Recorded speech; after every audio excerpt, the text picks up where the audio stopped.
Ahojte, pozdravujeme z Košíc, Andrea a Janko. Spoločne objavujeme krajinu na bicykli, pešo aj cez hľadáčik fotoaparátu. Dnešná, tak povediac, prvá expedícia odštartovala v krásnej nad Hornádom. Naskočili sme na cyklotrasu, vedúcu popri rieke Hornád, popri obci Kokšov Bakša, cez Nižnú a Vyšnú Myšľu a Hudku späť.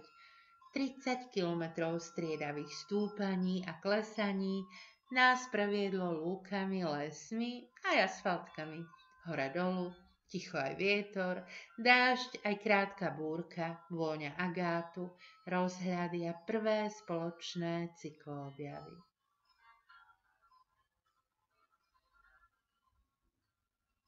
Inak musíme vám povedať, bolo to fajn.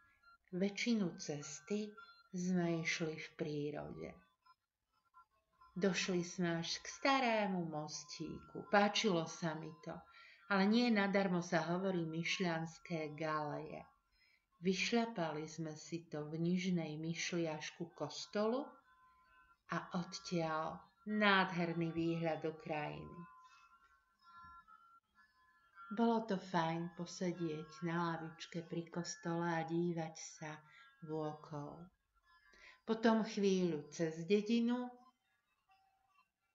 smerom dolu, až k turistickému pointu Dringáč a cesta lesom do kopca na myšľanský výhľad. Ten nás odmenil pokojom a krásou. Na vrchole sa otvoril široký obraz na dolinu, na riečku pod nami. No ešte predtým, ako sme si ho stihli v pokoji vychutnať, brodili sme sa cez rieku, kde bola voda po kolená.